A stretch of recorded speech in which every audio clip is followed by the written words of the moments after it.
Welcome back to the deep dive. Today we're shifting our perspective entirely. We really are. It's a big pivot from what we usually cover. Right, because for the last couple of years, the whole conversation around AI has felt a little bit like, Like a novelty. yeah, exactly. It's been about chatbots writing awkward emails or maybe generating a weird image of a dog in a spacesuit for a PowerPoint presentation. Right. It felt like a gadget. You pick it up, you play with it for a bit, and you put it down. It was a utility. A novel one, sure, but still just a utility. Like a Swiss Army knife you just keep in your pocket. But the research we're diving into today suggests that landscape has completely fundamentally changed. We aren't just looking at isolated tools anymore. The phrase that keeps popping up in the reading, and I have to admit, it sounded like buzzword bingo to me at first, is cognitive infrastructure. Cognitive infrastructure. Yeah, it sounds intense. It does. And the star of the show today is Gemini 3.1 Pro, which is the latest evolution from Google DeepMind. It really is a fascinating shift. If you look at the current ecosystem, models aren't really competing on who chats the best anymore. I mean, that's the old battle. That was 2023. Right, the novelty wore off. Exactly. The new stakes are about who becomes the operational backbone for governments, for major universities, and for massive enterprises. Which sounds huge, but also a little, I don't know, vague. For you listening right now, operational backbone might sound like corporate speak. What does that actually mean in reality? Think of it this way. It's the difference between buying a calculator and building a power grid. A calculator is a tool you use to solve a very specific problem.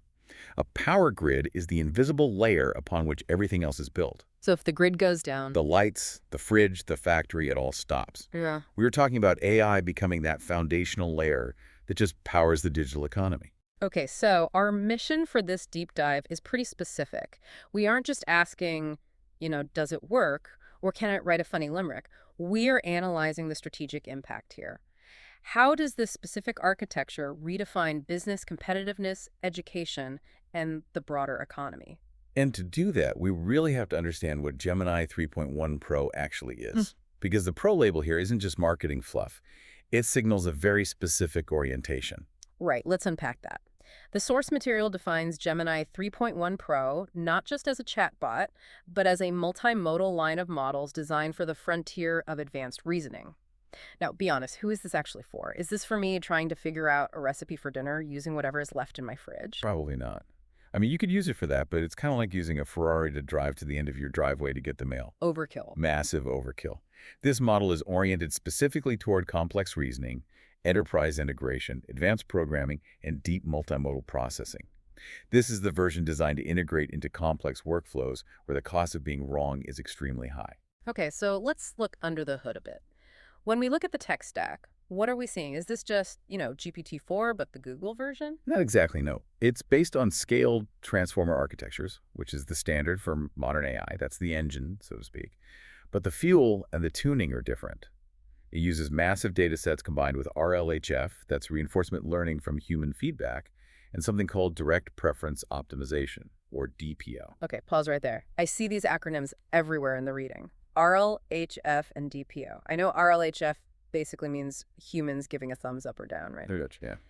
But what is DPO? Why does that matter to you, the listener, who might be trying to implement this stuff? It's a great question.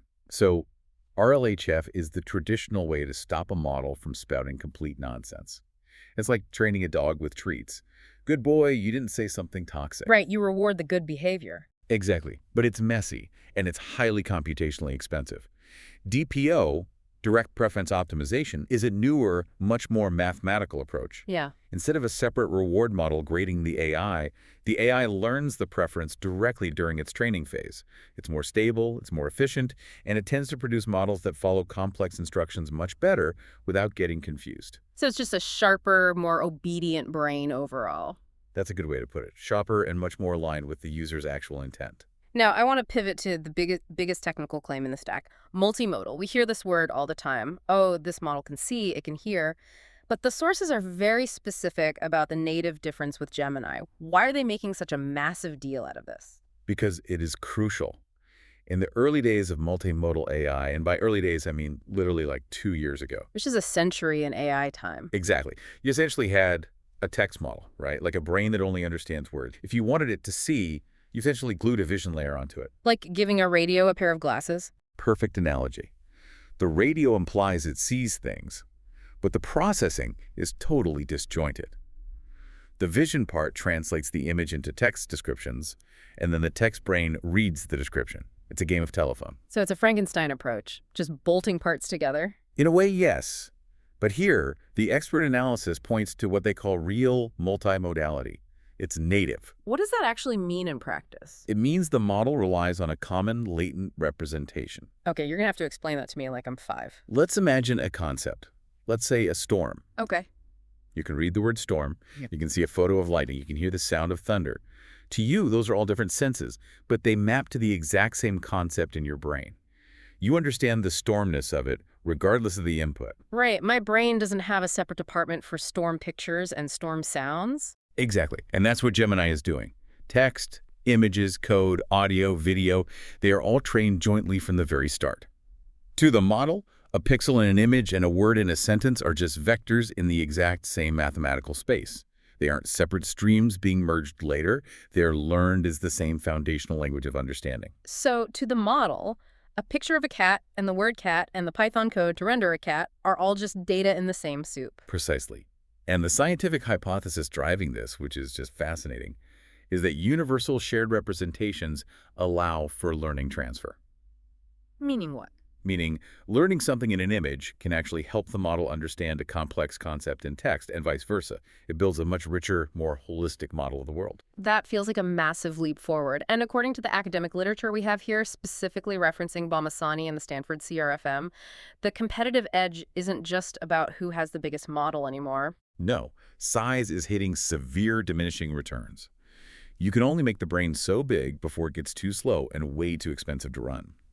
The Stanford paper suggests the new differentiators are quality of training, the context window, meaning how much info it can hold in its short-term memory at once, and structured reasoning capabilities. And integration with external tools, right? Yes, that too. Yeah. And that is exactly where Gemini 3.1 Pro is trying to plant its flag. I want to make this concrete for the listener because common latent representation is quite a mouthful. Let's look at the aha moment from the sources. What does this universal flow look like in the real world? Okay, let's say you are a business analyst at a global logistics company. You upload a complex legal contract regarding shipping tariffs. That's dense text. In the exact same prompt, you upload a series of satellite photos showing port congestion in real time. That's visual data. Okay, so I've got text and images in the same window. Right. Then you ask the model, based on the delays in these photos and the penalty clauses in this contract, write a Python script to calculate our projected financial losses for Q3.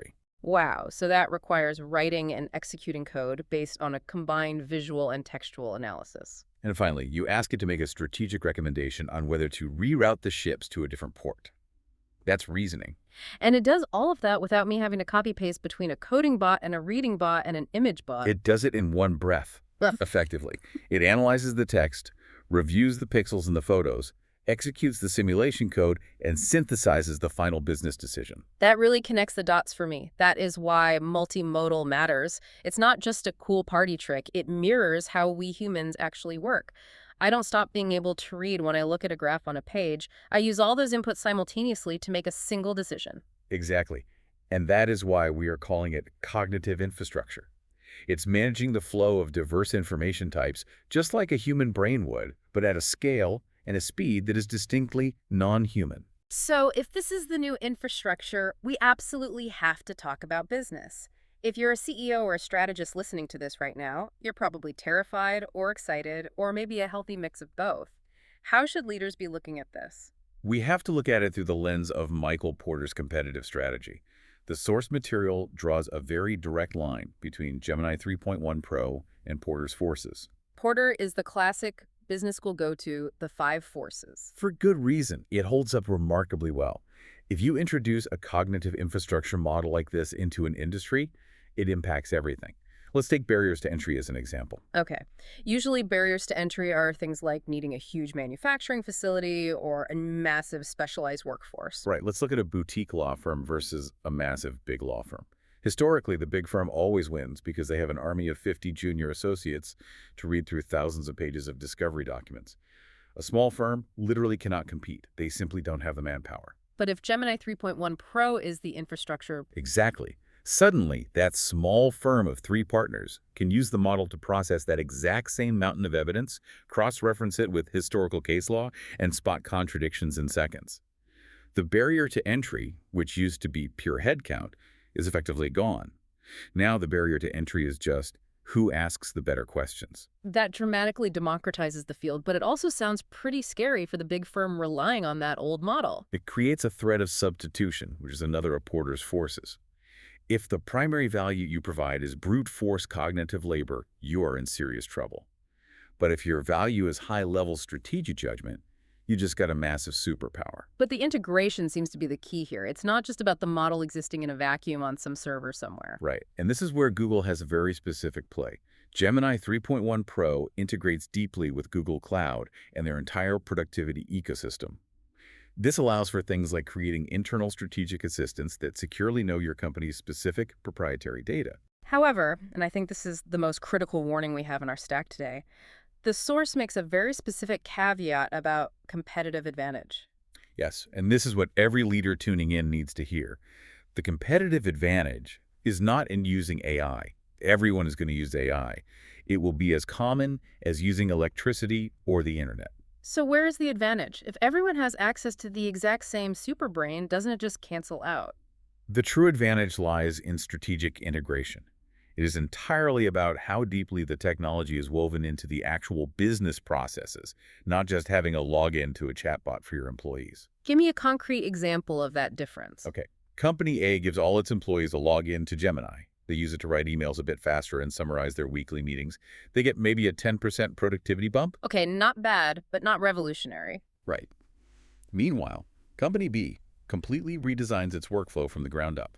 They build an automated pipeline where customer complaints are instantly read by the model, categorized, cross-referenced with real-time inventory issues, and a refund code is generated and sent to the customer, all without a human touching it until a final quarterly review. So Company B isn't just using the tool, they change the entire shape of their business around the tool. Precisely.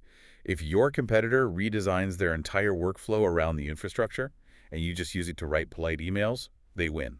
Period. It's the difference between buying a race car to drive to the grocery store versus building a dedicated race team around the car. That's a great way to put it. It's about fundamental operational transformation, not just casual tool adoption. And let's be honest, that transformation is painful. Yeah. It requires changing how people work, shifting corporate culture, not just updating what software they use. Okay, let's pivot. We've talked business, but there is a sector that is perhaps even more shaken up by this. If business leaders are stressed, I think educators are having a full-blown existential crisis right now. Oh, absolutely. The academic utility of a model like Gemini 3.1 Pro is undeniable. It can assist in high-level academic writing, it can analyze massive databases for scientific research, explain complex statistical models to struggling students, and even simulate macroeconomic scenarios. It sounds like a total dream for a researcher, but an absolute nightmare for a teacher trying to grade an undergraduate essay. It is both, but it brings us to a really significant psychological risk highlighted in the text. The sources reference the Google effect, citing some fascinating research by Sparrow et al. I've heard of this. Is this the idea that we don't bother remembering things if we know we can just look them up online? That's the core of it, yes. But with cognitive AI, it goes much deeper. The primary concern is cognitive dependency. If the infrastructure is so incredibly good at reasoning, at coding, at summarizing, are we externalizing our critical thinking too much? We become the manager, and the AI becomes the worker, but eventually the manager completely forgets how the work is actually done. That is the exact risk. Imagine a first-year coding student. If they use Gemini to write all their code from day one, they might produce really great functioning apps. But if the system breaks, or they hit a totally novel problem the AI hasn't seen before in its training data, they might lack the fundamental logic to solve it themselves. So the real question for educators, and honestly for anyone learning anything new right now, is whether we are cultivating true competence or just facilitating easy answers. Exactly. Are we building minds or just building prompt engineers? But the sources don't suggest banning it, right? I mean, calculators didn't destroy our ability to do math, they just changed how we teach it. No. And banning it would be completely futile anyway. The students will always find a way to use it. The solution proposed in the literature is to design pedagogies, entirely new teaching methods, where AI acts as a tool for cognitive amplification rather than a substitute for thought. Cognitive amplification. I really like that phrase. It's using the tool to reach higher, not to just skip the climb entirely. Exactly. The source poses a highly provocative question for educators. Are you evaluating competencies, or are you just evaluating memory? Because if you are just evaluating memory or basic synthesis of facts, this infrastructure destroys your entire testing model. So the traditional 5-paragraph essay is dead. The summarize this book essay is completely dead. But the critique this argument and apply it to a modern problem essay is more alive and necessary than ever. If you evaluate the ability to navigate complex problems using the tools available, then Gemini becomes a massive asset. It forces the whole education system to level up. It's a real sink or swim moment for the modern curriculum. Now, we have to talk about the elephants in the room. Or maybe the black boxes in the room. We can't discuss a cognitive infrastructure controlled by a massive tech giant without talking about risk and ethics. No, we definitely can't. And the sources are quite clear on this front. The first and most obvious issue is the black box problem. Which is that we don't really know how it thinks, right? Even the creators don't fully know. Right. Despite all the structural advancements, these foundational models remain largely opaque. We don't always know exactly how they reach a specific conclusion. They are complex, probabilistic engines, not simple logic tables. Put that in a real-world context for me. Why does that matter to the average person? Okay, imagine you apply for a mortgage. You have a good job, you have good credit. The AI system processes your application and denies you. The bank manager looks at the screen and says, I don't know why, the cognitive infrastructure just said no. And the computer said so is not exactly a satisfying answer when you're trying to buy a house for your family. It's not legally or ethically defensible. If we're going to use these systems for high-stakes decisions, hiring, lending, medical diagnosis, we need absolute explainability. And then there's the bias issue. Always. The models reflect the patterns present in their training data. If the historical data contains bias, and it almost always does because human history is inherently biased, the model will replicate and sometimes actively amplify that bias. This necessitates extreme caution. There's also a systemic risk mentioned in our deep dive material today regarding the concentration of power. This goes right back to the infrastructure concept we started with. If AI is the new electricity, who owns the power plants? Right now, it's basically Google, OpenAI, Microsoft, and maybe one or two others. Exactly. A very small number of massive corporations essentially control the global cognitive infrastructure. That is a profound geopolitical and economic risk. If Google tweaks the algorithm, does it change how the business world thinks? That's a heavy question. Are there guardrails? I mean, who is watching the watchman here? There are attempts. The source mentions frameworks like the European AI Act, which are trying to mitigate these systemic risks by categorizing AI applications by their specific risk level. So a chatbot for a video game is low risk, but a hiring algorithm or medical tool is high risk. But regulation is usually so much slower than technology. The EU Act is trying to regulate technology that is literally changing every single week. Always, which is why the source forcefully argues that for companies, responsible leadership now implies having internal algorithmic governance. You can't just wait for the law to tell you what is safe. You need your own internal ethics and safety protocols. You need to know exactly what your AI is doing before you let it loose on your customers. So bringing this all together, we've looked at the tech side, this idea of native multimodality. We've looked at the business strategy applying Porter's forces and the desperate need for deep integration. We've touched on the educational shifts and the real ethical risks. When we step back and look at Gemini 3.1 Pro as a whole, what are we really looking at? We are looking at a fierce competition between architectures of thought. It represents a move toward deep multimodal scalability and true organizational copilots. It's no longer about a novelty. It's entirely about capability. It feels like we are graduating from the, wow, look what it can do phase directly into the, okay, how do we actually live with this phase? We are. And the final takeaway from this source material is powerful. Technology does not replace leadership. It amplifies it. What does that mean, practically speaking, for the people listening? It means if your leadership is chaotic, AI will just amplify that chaos. If your internal processes are broken, AI will just break them faster.